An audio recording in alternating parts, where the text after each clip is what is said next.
topik yang mau saya bawa adalah bagaimana membangun startup EV berbasis kampus. Sebetulnya ini startup EV itu hanya konteksnya pribadi saya aja, karena saya berbisnis di industri EV. Harapannya sebetulnya udah lama tuh kita melihat bahwa kampus itu harus sinergi dengan industri ya. Tapi di Indonesia kan masih belum belum optimal, belum lancar lah sinergi itu. Dan sebagaimana di luar negeri, di Amerika, di berbagai belahan negara maju, termasuk Cina ya, di kampus itu adalah ajang untuk riset and development.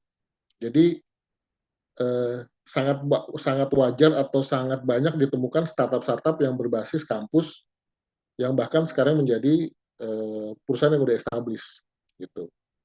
Nah, bagaimana pendekatan ini bisa dilakukan di Indonesia?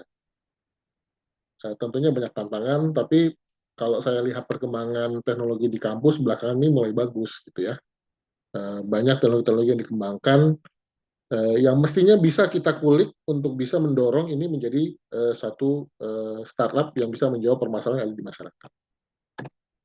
Nah, konteksnya di EV itu apa sih sebetulnya?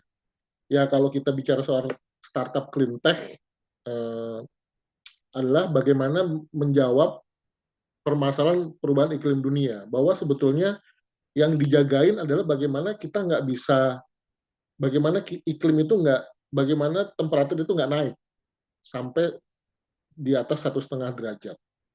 Kenapa begitu? Karena kalau udah naik di atas 1,5 derajat, kerusakan yang timbul itu irreversible. Gitu. Ini akan memicu kerusakan ekosistem yang parah dan nggak bisa dibalikin gitu. Jadi gimana caranya supaya naiknya itu nggak sampai 1,5 derajat. Jadi seluruh dunia itu bersepakat bahwa harus mengurangi emisi karbon. Itu nanti ada turunannya tuh, apa-apa aja yang mesti dikurangin.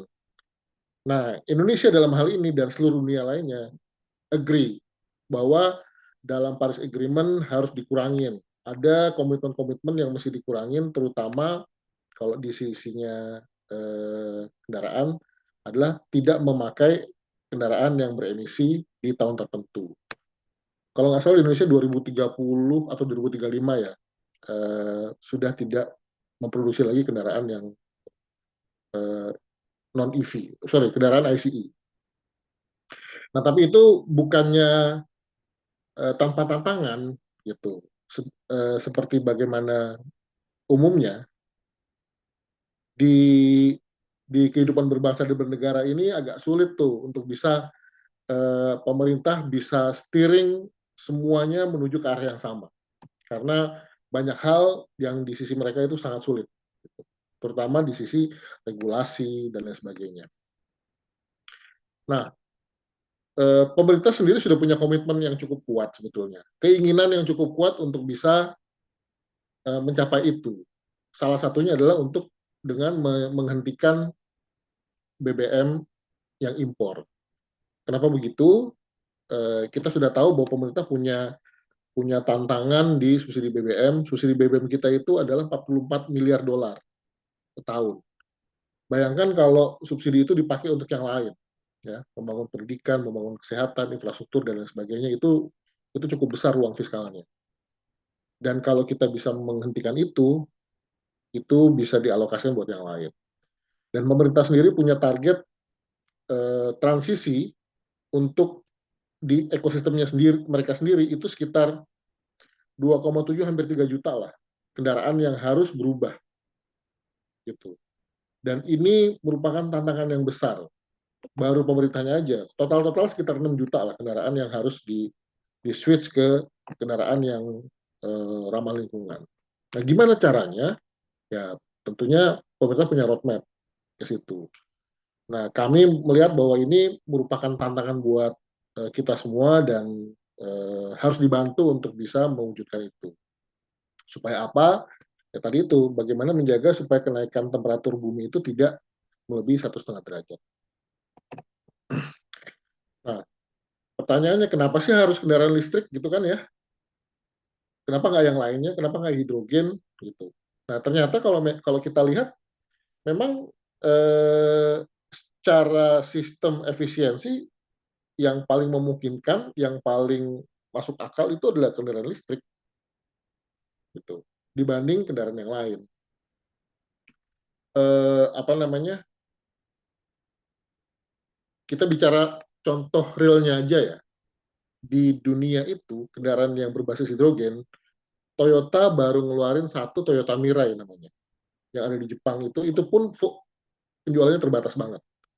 Jika dibanding sama kendaraan listrik, yang penjualannya itu sudah tinggi, gitu, dan ada di mana-mana. Kalau kita bisa bicara soal pasar, pasar itu kan sesuatu yang nggak bisa dibohongin ya. Kalau kita ngelihat di pasar jumlahnya banyak, berarti kan memang solusinya make it gitu, solusinya bisa diterima oleh masyarakat, gitu. Seperti sekarang kita udah mulai lihat tuh lumayan banyak tuh kendaraan listrik, baik itu roda 2 maupun roda 4. Tadi saya baru dapat data, Wuling itu penjualannya nomor satu untuk kendaraan listrik. Itu sekitar berapa sih? 7.000 unit lah. Artinya ya sejauh ini berarti produknya bisa diterima dengan baik, gitu. Nah, itu dari segi adopsi teknologinya. Jadi sementara hidrogen itu masih banyak tantangannya, walaupun banyak yang bilang itu teknologi yang masa depan lah. Tapi ya masa depan itu bukan sekarang ataupun 5 tahun ke depan. Saya melihatnya bahwa saat ini masih battery EV yang menjadi pilihan yang paling baik. Meski ya teman-teman juga tahu ya, ini info juga bahwa sebetulnya kendaraan hidrogen itu sebetulnya motornya juga motor listrik. Jadi ya either way kita harus menguasai teknologinya. Problemnya adalah apakah kita menguasai teknologinya. Itu yang tantangan kita semua. Oke, saya cerita tentang Spora ya. Apa itu bisnis kami dan apa yang mau kami capai. Jadi di Spora itu adalah misinya mempercepat adopsi kendaraan listrik. Kami melihat tantangan terbesar dari proses adopsi adalah ekosistem yang belum tersedia. Ini tidak memungkinkan adopsi yang smooth. Jadi kalau kita bicara soal kenyamanan, saat ini orang yang memakai kendaraan listrik belum benar-benar nyaman dalam memakainya, menggunakannya. Kenapa? Karena masih ada rasa was-was. Dari segi charging stationnya, dari segi baterai swapnya belum banyak, dari segi ketersediaan spare part masih ada kekhawatiran gitu ya. Dari segi ketersediaan SDM terampil yang bisa menghandle kendaraan listrik masih ada kekhawatiran. Nah, karena kami melihat banyak problem di sisi itu, akhirnya kami memutuskan bisnisnya untuk mendukung ekosistem. Gitu. Kami ngebangun Triple S, kalau di otomotif itu ada istilah namanya Triple S, Sales, Service, dan Spare Part, gitu ya, yang menyediakan jaringan bengkel. Lalu kami juga punya solusi engineering ya, untuk mendesain kendaraan, prototyping kendaraan ataupun subsistemnya. Lalu untuk menjawab permasalahan ketersediaan teknisi, kami mempunyai inisiatif yang namanya Spora Institute. Kami bikin modul training, kami melatih teknisi maupun engineer ataupun tenaga terampil untuk mensupport ekosistem kendaraan listrik. Karena untuk mendukung ekosistem ini bukan hanya teknisinya, tapi juga non-teknikal juga mesti dibangun. Gitu. Lalu akan ada sistem yang bisa mengkonekkan seluruh ekosistem tersebut. Nah, itu mimpinya di Spora. Nah, saat ini bisnisnya ada tiga divisi. Jadi ada layanan desain engineering, kami melayani jasa desain, jasa prototyping, engineering as a service. Lalu Spora Institute itu training center lah. Kami membangun modul-modul training, kita mentraining teknisi untuk memenuhi kebutuhan industri, mitra-mitranya kami, dan juga kami membangun jaringan bengkel after sale service dimulai dari roda 2 yang kami namakan Spora Prima. Gitu. Spora Prima ini baru ada di Tangerang Selatan dan soon akan buka di Bali, Bandung, Jogja, Semarang, Surabaya. Nah, tantangannya di startup itu kalau istilahnya adalah chasing the chasm. Bagaimana kita bisa lompat nih ya dari early market di sebelah kiri, 2 blok sebelah kiri, untuk masuk ke mainstream market. Karena chance besarnya tuh di sini nih. Chance besarnya tengah-tengah ini nih. Kalau ini bisa dilompatin, peluang startupnya itu menjadi suatu bisnis yang bisnis as usual itu, dan survival rate-nya makin tinggi. Gitu. Nah, tantangannya selalu di awal, bagaimana kita bisa survive sekaligus juga mendevelop produk yang fit to market. Gitu. Nah, beberapa tahun yang lalu itu marak startup-startup yang sifatnya itu bentuknya software. Jadi kalau kita bicara startup ya, biasanya solusinya itu bentuknya software. Nah, yang menjadi tantangan kami di Spora adalah mendevelop produk itu bentuknya hardware. Ya tentunya itu butuh biaya yang lebih besar gitu dibanding cuma software. Dan ketika kita salah, misalnya kan bentuk hardware itu dalam develop produk itu nggak bisa sekali ya. Jadi beberapa kali iterasi gitu ya. Dan itu yang bikin akhirnya waktunya jadi lama.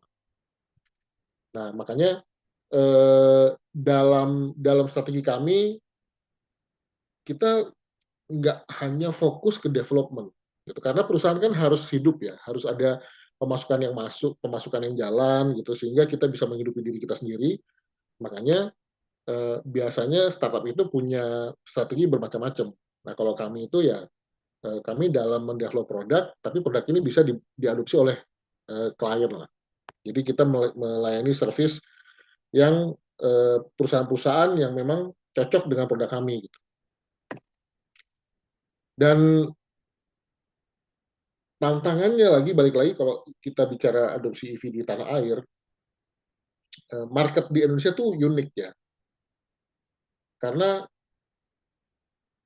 di Indonesia itu nggak ada solusi atau produk yang sukses kalau tidak di-develop khusus buat pasar lokal. Contoh sederhananya itu dilakukan oleh Honda, Yamaha, Toyota gitu ya. Mereka itu sukses secara market karena apa? Karena develop produknya disesuaikan untuk pasar Indonesia. Beberapa tahun yang lalu kita ngelihat contohnya di roda 2 ya. Roda 2 tuh sempat ada merek-merek alternatif tuh dari Cina. Ada Jialing, macam-macam lah. Kaizen gitu ya. Yang mencoba peruntungannya masuk untuk di roda 2. Tapi karena desainnya tidak disesuaikan dengan pasar Indonesia, ya kalah saingan sama existing market ruler, Honda sama Yamaha. Nah, nggak make it. Nah, cuman di sisi kendaraan listrik, tantangannya itu adalah bagaimana si startup ataupun pemain-pemain ini bisa menyesuaikan marketnya supaya bisa disesuaikan dengan Indonesia. Gitu. Dan saat ini tantangannya juga bagi konsumen untuk bisa adopt teknologi baru seperti EV itu banyak ya. Tapi 3 diantaranya adalah keberadaannya pilihannya masih sangat terbatas. Gitu. Untuk yang kendaraan passenger sudah mulai ada nih pilihan-pilihannya, meskipun belum bisa melayani semua jenis gitu ya. Lalu charging juga masih ada tantangan. Ada beberapa bahkan chargingnya itu masih belum standar sesuai dengan yang ditetapkan di Indonesia, sehingga ketika ngecas di jalan itu masih kesulitan. Dan juga urusan baterai itu masih ada problem. Pemahamannya masyarakat terhadap baterai itu masih belum paham lah secara umum baterai itu seperti apa. Dan ini merupakan tantangan-tantangan yang mesti dijawab oleh penyedia layanan kendaraan listrik gitu, atau penyedia OEM lah kita sebutnya. Bagaimana ini bisa cepat direspon, karena kalau nggak cepat direspon ini akan menyebabkan setback, trust-nya customer akan luntur dan pada akhirnya merugikan industri itu sendiri.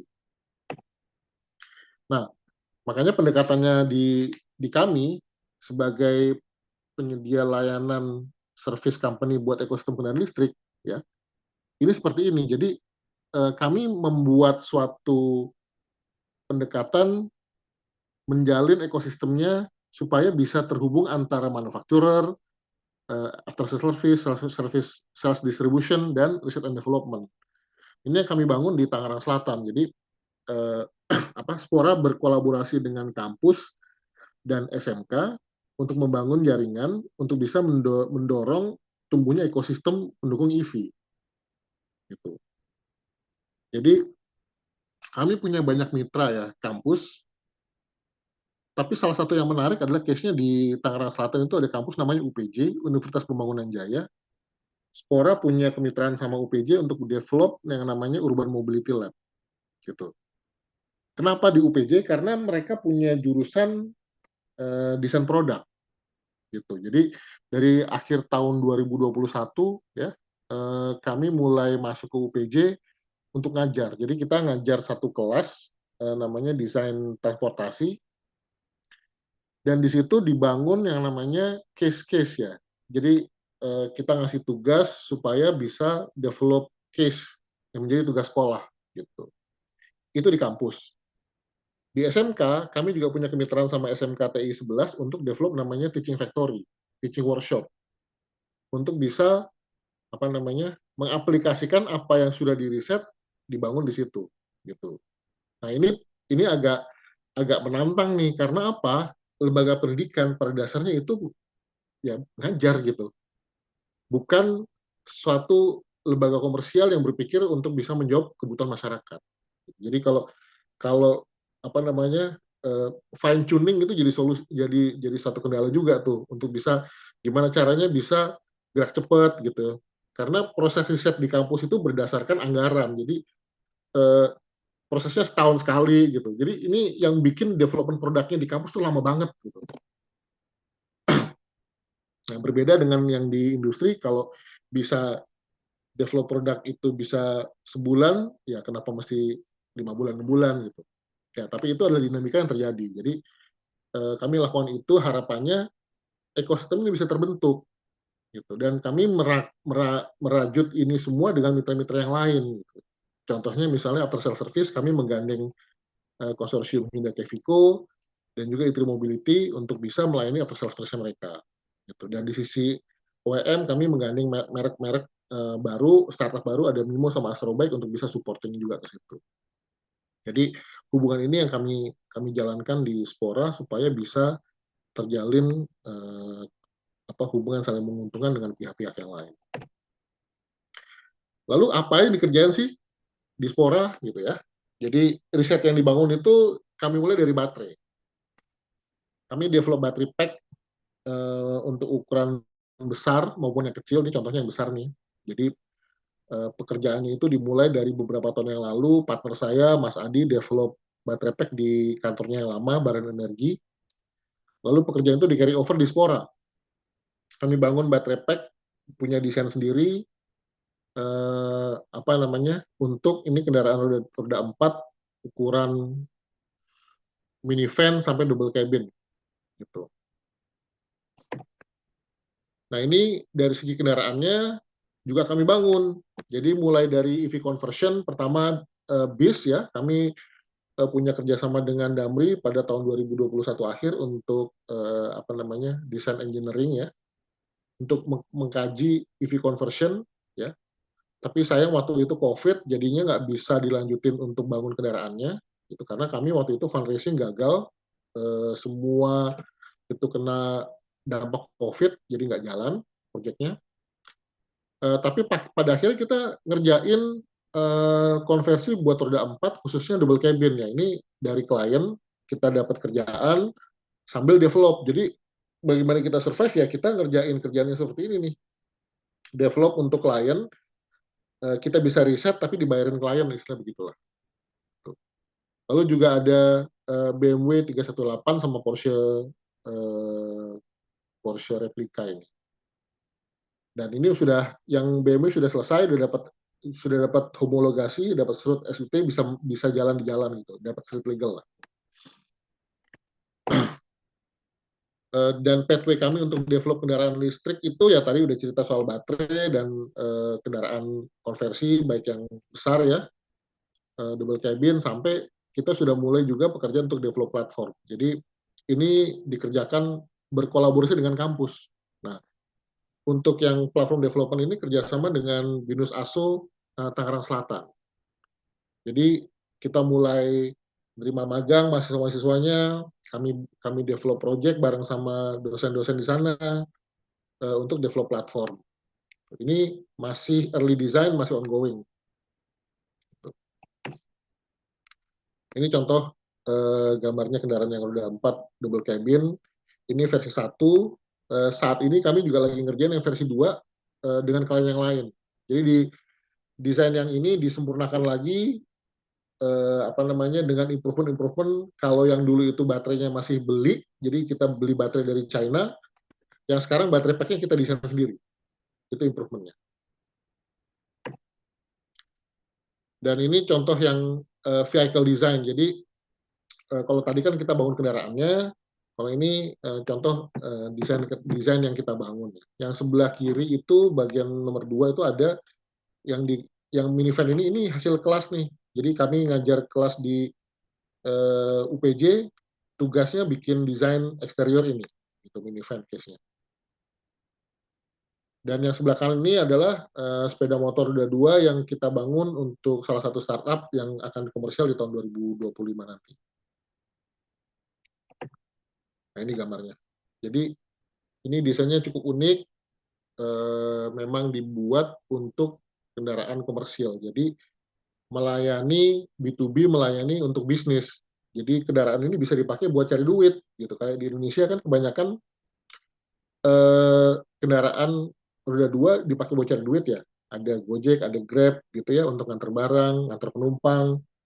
Dan ini memungkinkan buat ngangkut banyak barang, ada muatan di belakang, di depan gitu ya. Dan belakangnya itu bisa dimodifikasi dengan berbagai konfigurasi, ada box-nya bisa dibuat gitu.